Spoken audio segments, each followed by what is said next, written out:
तो hello guys, कैसे हैं आप लोग। मुझे उम्मीद है कि आप लोग बहुत ही अच्छे होंगे।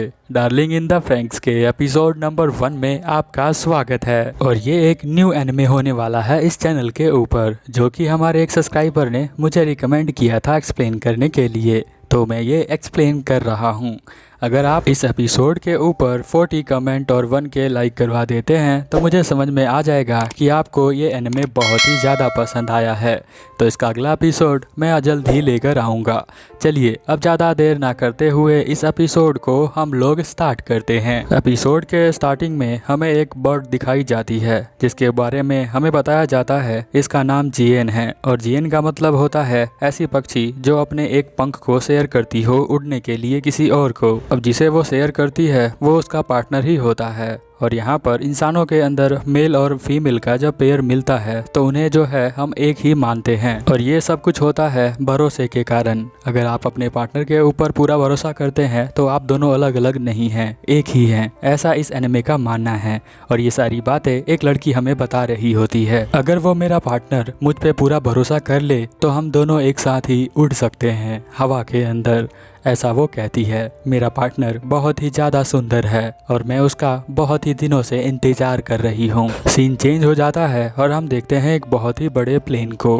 प्लेन के अंदर एक लड़की होती है जो कि कह रही होती है मुझे नहाना था, अब तुम लोग मुझे यहाँ पर लेकर आ गए हो, क्या यहाँ पर नहाने के लिए कोई बहुत बड़ा समुंदर है, वहीं पर मैं नहाती हूँ।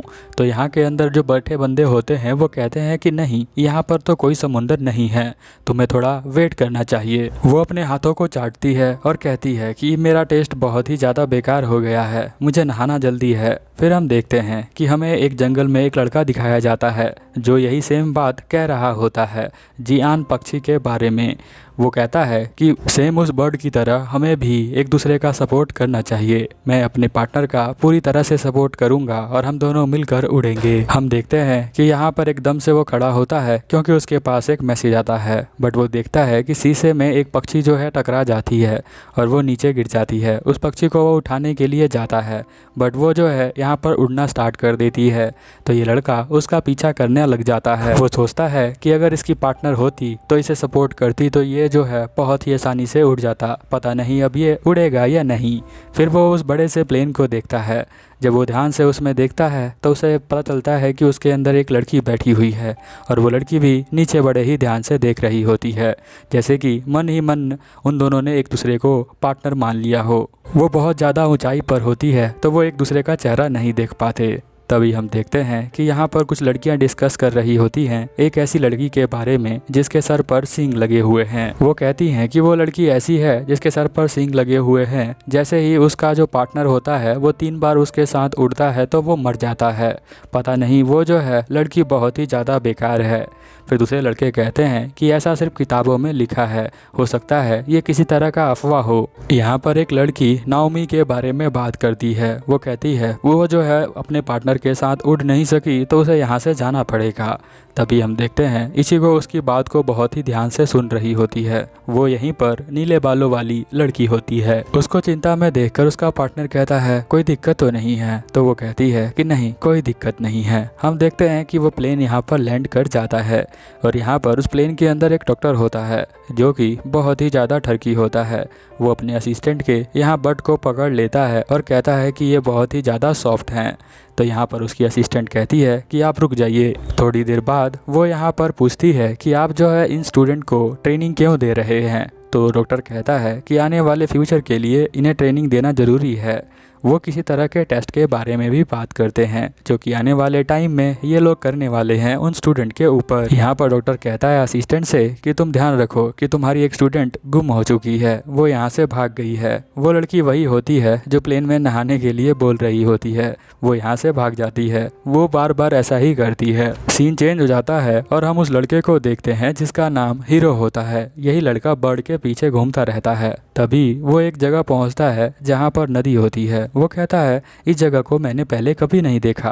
वो पेड़ पर कपड़ों को देखता है तो वो कहता है कि ये किसके कपड़े हैं, किसी पैरासाइट के तो नहीं हैं, क्योंकि मेरे कपड़े इसके कपड़े से मैच नहीं करते। फिर वो यहाँ पर नहाते हुए किसी को देखता है। जब वो ध्यान से देखता है तो उसे समझ में आ जाता है कि यहाँ पर कोई लड़की नहा रही है, तो वो मुंह छुपा लेता है। अब हीरो दोबारा से देखता है तो वो लड़की नजर नहीं आती, तो वो जो है भागना स्टार्ट कर देता है, क्योंकि उसे लगता है वो डूब गई है। तभी वो पानी के अंदर से जंप करती है, जिसे देखकर वो बहुत ही ज़्यादा घबरा जाता है। उसने जो है कोई भी कपड़े नहीं पहने होते हैं और वो सब कुछ स्लो मोशन में नज़र आ रहा होता है उसे। वो मन में कह रहा होता है कि मैंने आज से पहले किसी भी लड़की को बिना ड्रेस के नहीं देखा है। हीरो यहाँ पर उस लड़की से कहता है कि मुझे लगा था कि तुम जो हो नीचे मर गई हो, इसलिए मैं तुम्हारी हेल्प करने के लिए आया था। वो कहती है नहीं नहीं, मैं मरी नहीं थी, वैसे ये जो वाटर है वो नमकीन नहीं है, मुझे लगा ये नमकीन होगा, ये कोई समुंदर नहीं है क्या? तो वो कहता है नहीं, ये कोई समुंदर नहीं है और मैं तुम्हें वहाँ पर बचाने के लिए आया था, तुम्हें जो है अपने कपड़ों को दोबारा से पहन लेना चाहिए। तो यहाँ पर वो लड़की कहती है कि मुझे समझ में आ गया कि तुम ऐसा क्यों कह रहे हो कपड़े पहनने के लिए, क्योंकि तुम बहुत ही बड़ी ठरकी हो, तुम अपने हाथ में देखो। अब हीरो के हाथ में उस लड़की की पैंटी होती है, जिसे देखकर वो बहुत ही ज़्यादा शर्मा जाता है। उसे नहीं पता होता है, इसीलिए जब लड़की उसके हीरो के चेहरे को देखती है तो वो कहती है कि तुम्हारा चेहरा बहुत ही ज़्यादा अजीब लग रहा है, क्योंकि हीरो जो होता है वो शर्मा रहा होता है। फिर भी वो लड़की कहती है तुम मुझे बचाने के लिए आए, उसके लिए थैंक यू। फिर वो यहीं बैठ जाता है और वो कहता है कि मैं जो हूँ कभी भी उड़ नहीं सकता, क्योंकि मेरा कोई भी पार्टनर नहीं है, मैं अकेले ही हूँ। फिर वो लड़की कहती है मैं भी यहीं पर अकेले ही हूँ, बट मेरा पार्टनर तो है, अगर तुम चाहो तो मैं तुम्हारी हेल्प कर सकती हूँ तुम्हें जो है नए पार्टनर को ढूंढवाने में। तो वो जो है उसके पास जाती है और वो उसके ऊपर चढ़ जाती है और वो उसे चाटने लग जाती है और कहती है कि तुम्हारा टेस्ट जो है वो बहुत ही ज़्यादा डेंजर है। वो उसे पूछती है क्या तुम्हें किसके बारे में पता है? तो वो कहता है नहीं, वो क्या होता है? तो लड़की कहती है क्या तुम लड़के होकर तुम्हें किसके बारे में नहीं पता है? चलो कोई बात नहीं, मैं तुम्हें बता दूंगी। अभी के लिए मैं तुम्हें ये कहती हूँ कि वो बहुत ही स्पेशल चीज़ होती है जो लड़का लड़की करते हैं। और वो यहाँ पर कहता है क्या तुम मेरी पार्टनर बनोगी? तो वो कहती है कि मुझे पता है कि तुम मेरे जो हो डार्लिंग हो गए हो, क्योंकि तुमने मेरे चेहरे को देख लिया है और मेरे सर पे सींग लगा हुआ है उसे भी देख लिया है, जिसे आज तक किसी ने नहीं देखा है। जैसे ही वो उसका हाथ पकड़ कर उठाती तभी हम देखते हैं कि यहाँ पर और सोल्जर आ जाते हैं। जो यहाँ पर उसका पार्टनर होता है वो कहता है कि तुम्हें बार बार ऐसी चीज़ें नहीं करनी चाहिए, हम तुम्हारी बहुत ही ज़्यादा चिंता कर रहे थे। और यहाँ पर वो हीरो को कहता है कि तुम्हें जो है मैं एक अच्छी सी एडवाइस देता हूँ, तुम्हें जो है इस लड़की के साथ नहीं रहना चाहिए। फिर हम देखते हैं कि यहाँ पर जो हमारा हीरो होता है वो कहता है कम से कम मैं तुम्हारा नाम तो जान सकता हूँ?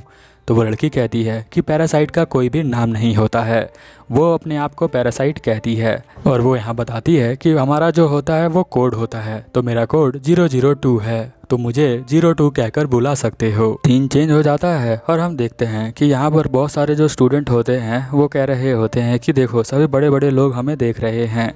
और जो सामने बंदा बैठा हुआ है उसे ये पापा कहते हैं। उसके जो पापा होते हैं यहाँ पर बहुत सारे बच्चों को लेकर आते हैं और उनके ऊपर जो है एक्सपेरिमेंट करते हैं, वो उनको पैरासाइट बनाते हैं ताकि वो आगे जाकर एक बहुत ही अच्छे वेपन बन सकें। और पैरासाइट का मतलब ये है कि वो जो है एक रोबोट को कंट्रोल कर सकते हैं, बट उसे कंट्रोल करने के लिए उसके जो पार्टनर है, फीमेल पार्टनर और मेल पार्टनर, दोनों को मिलकर यहाँ पर उसको कंट्रोल करना पड़ेगा। और वो तभी होगा जब वो एक दूसरे पर ट्रस्ट करते होंगे। सीन चेंज हो जाता है और हम देखते हैं एक ऑफिसर जो होता है वहाँ हीरो से बात कर रहा होता है। वो हीरो को कहता है कि तुम्हारा कोई भी पार्टनर यहाँ पर नहीं है, तो तुम चाहो तो यहाँ पर स्टे कर सकते हो, तुम अपने पार्टनर को ढूंढ सकते हो। बट वो कहता है नहीं, मैं यहाँ पर नहीं रुकना चाहता, और वो बाहर आ जाता है। फिर वो देखता है एक टेबल पर बैठकर एक लड़की रो रही होती है, उसका नाम नाओमी होता है और वो उसे पहले से ही जानता है। नाओमी इसीलिए रो रही होती है क्योंकि वो जो है उसके पार्टनर के साथ उसका मैच सही से नहीं हुआ, इसीलिए उसे इस जगह को छोड़कर जाना पड़ेगा। उन दोनों को ही जाना होता है। बट यहाँ नाओमी हीरो से पूछती है कि तुम यहाँ से क्यों जा रहे हो, तुम अपने पार्टनर को ढूंढ लोगे कुछ दिनों बाद। वो कहता है कि नहीं, मुझे नहीं लगता कि मैं अपने पार्टनर को ढूंढ पाऊँगा, इसीलिए मैं यहाँ से जा रहा हूँ। वो जो है रोने लग जाती है, क्योंकि यहाँ पर वो उसका फ्रेंड होता है। यहाँ सभी बच्चे भी यही बातें करते हैं कि वो जो है हीरो रोता रहता है, उससे कौन पार्टनरशिप करेगा। बट यहाँ नाओमी कहती है कि तुम्हें जो है अपने आप से भागना नहीं चाहिए, तुम पहले अपने मॉम डैड को छोड़कर यहाँ पर आए, अब तुमसे यहाँ कुछ भी नहीं हो रहा है तो तुम इस जगह को छोड़कर भी जा रहे हो, तुम दोबारा अपने घर पर चले जाओगे, तुम अपने आप के लिए कुछ भी नहीं करोगे। यहाँ पर वो उसे रोकने की कोशिश करता है हीरो नाओमी को, क्योंकि उसे लगता है कि वो यहाँ पर उसे जाना नहीं चाहिए। बट नाओमी जो होती है वो रुकती नहीं है, बल्कि वो उसके ऊपर बैग मार देती है और कहती है कि तुम्हें जो है यहीं पर रुकना चाहिए और तुम्हें फिगर आउट करना चाहिए कि तुम्हें अपने लाइफ में क्या करना है, मैं यहाँ से चलती हूँ। और वो यहाँ पर ये येलो कलर के बॉक्स में बैठ जाती है, जो कि एक तरह का जहाज ही होता है जिसमें वो घर जाएगी। अगला नंबर जो होता है हीरो का होता है। वहाँ पर खड़ा हुआ ऑफिसर कहता है कि क्या हो गया, अब तुम्हें जाना नहीं है क्या? तो वो कहता है मैं सोच रहा था। इतना कहते ही यहाँ पर हमला हो जाता है। हम लोग देखते हैं कि जमीन से कुछ बाहर की तरफ आ रहा होता है और यहाँ पर नाओमी का जो जहाज होता है वो भी धरती के नीचे जा रहा होता है। ये देखकर हीरो जो है घबरा जाता है, वो सोचता है नाओमी को कहीं कुछ हो ना जाए। हम देखते हैं कि वो जो होता है चीज़ जो ज़मीन से बाहर आता है वो यहाँ पर हमला करना स्टार्ट कर देता है। वो एक तरह का जाइंट रोबोट होता है जो कि ड्रैगन की तरह दिख रहा होता है। डॉक्टर की असिस्टेंट कहती है कि चलो अब हम यहाँ से चलते हैं, आपको खतरा हो सकता है। तभी हम देखते हैं कि यहाँ पर एक दूसरा रोबोट आ जाता है इन सभी को बचाने के लिए और वो उसके ऊपर हमला कर देता है। बट यहाँ पर एनिमी रोबोट जो होता है वो दोबारा से उस रोबोट के ऊपर हमला करता है, जिसकी वजह से वो यहाँ पर नीचे गिर जाता है। वो रोबोट यहाँ हीरो के बिल्कुल पास गिरता है, उसमें से एक बंदा बाहर गिरता है, जहाँ पर वो देख करता है कि ये तो 02 का पार्टनर है। 02 यहाँ पर उसे देख रही होती है। वो कहती है कि मैं इस मॉन्स्टर को हंट करने वाली हूँ और यहाँ पर क्या करने वाली हूँ। हीरो कहता है तुम अपने आप को नुकसान पहुँचा दोगी, तुम ऐसे मर सकती हो। तो वो कहती है कि मैं भी अकेली ही हूँ और मैं मरना ही चाहती हूँ, तो पहले मैं इसे मारूंगी और वैसे भी ये ड्रैगन उठ गया तो तुम में से कोई भी जिंदा नहीं बचेगा। हीरो डिसाइड करता है, वो कहता है कि मैं भी इसको जो है पायलट बनना चाहता हूँ इस रोबोट का। तो वो कहती है कि क्या तुम भी मरना चाहते हो?